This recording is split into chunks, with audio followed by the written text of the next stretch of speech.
बिस्मिल्लाहिर्रहमानिर्रहीम अस्सलाम वालेकुम। सऊदी इन्फो यूट्यूब चैनल में आपको खुश आमदीद कहते हैं। मल्टीपल विज़िट वीज़ा कब खुलेगा, विज़िट वीज़ा लोगों के इस वक्त रिजेक्ट क्यों हो रहे हैं, और क्या सिंगल एंट्री जिनके पास ऑलरेडी है वो एक्सटेंड होगा या नहीं होगा। 3 सवालात के 3 जवाबात हैं।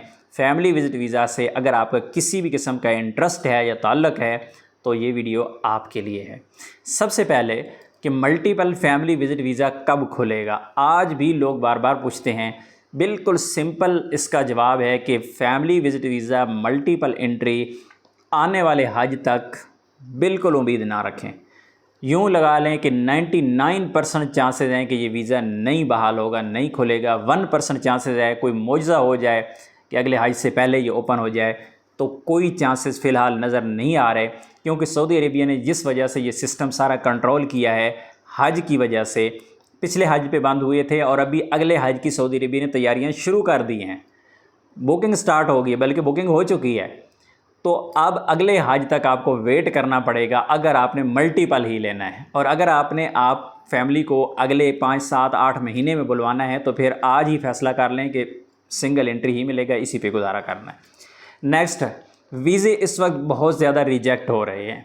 वीज़े रिजेक्ट क्यों हो रहे हैं, उसकी जो मिनिस्ट्री ऑफ फॉरेन अफेयर है उनकी जानिब से कोई वाज़ेह तौर पे कोई भी एतराज़ नहीं लगाया जाता। सिर्फ कहा जाता है कि दोबारा फिल करें, अप्लाई करें दोबारा, बस इतना। लेकिन एक बड़ी तादाद ऐसी है लोगों की जिन्होंने पहले वीज़े निकाले, किसी के नाम की स्पेलिंग की गलती हो गई, किसी के पासपोर्ट नंबर गलत हो गया, कुछ भी ऐसा हुआ, अभी दोबारा वो वीज़ा निकालना चाहते हैं।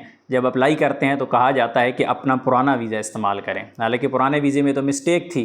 अब पुराना वीज़ा कैंसिल नहीं हो रहा, नया वीज़ा निकल नहीं रहा, तो ये एक अज़ाब है, वबाल जान है। इस पर मैं एक अलहदा सी वीडियो बनाऊंगा कि किस तरह आप अपना वीज़ा कैंसिल करवाएं और फिर नया वीज़ा निकालें। तो जब भी आपने अप्लाई करना है, अप्लाई करते हुए गलती नहीं करनी है। अप्लाई करते हुए ये सबसे बड़ा मसला बनता है। लोग खुद अप्लाई करते हैं, समझते हैं कि आसान काम है, बिल्कुल आसान है, लेकिन एक छोटी सी गलती जो है वो आपके लिए अज़ाब बन जाती है। तो अगर आपने अप्लाई करवाना है, आप हमें कॉन्टैक्ट कर सकते हैं, हम आपको फैमिली विज़िट वीज़ा अप्लाई करके दे सकते हैं। उसके बाद है कि सिंगल एंट्री एक्सटेंड होगा या नहीं होगा। इस पर मैंने बारहा वीडियोज़ में ये जिक्र किया है कि सिंगल एंट्री इंशाल्लाह एक्सटेंड होगा। लेकिन अगर आज की डेट में कोई भी अगर 100% गारंटी आपको दे रहा है कि नहीं ये एक्सटेंड होगा, 100% होगा, मैं ज़िम्मेदारी लेता हूँ, तो वो बंदा झूठ बोल रहा है। इसलिए आपने वेट करना है, क्योंकि इंडिया में पहला वीज़ा जमा हुआ था 16 जून को।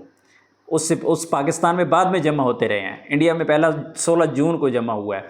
उसके बाद वो वीज़ा स्टैंप हुआ होगा, उसके बाद उस फैमिली ने ट्रैवल किया होगा। वो फैमिली सऊदी अरेबिया में इस वक्त मौजूद है। जो ही उसका वीज़ा एक्सटेंड होगा, इंशाल्लाह वो ख़बर आपके साथ शेयर करेंगे। लेकिन टाइम से पहले 100% गारंटी देना ये गलत है। वीज़ा एक्सटेंड होगा, इंशाल्लाह होगा, क्योंकि हज से पहले जो लोग वीज़े सिंगल एंट्री निकालते थे उनको एक्सटेंशन मिलती थी। आपको भी इस बार मिलेगी इंशाल्लाह, लेकिन 100% गारंटी उसके लिए टोटल 5-7 दिन आपने वेट करना है। 5-7 दिन बाद रिज़ल्ट आ जाएगा, इंशाल्लाह आपको वो बता देंगे। मिलते हैं नेक्स्ट वीडियो में, तब तक के लिए इजाज़त दीजिए। अल्लाह हाफिज़।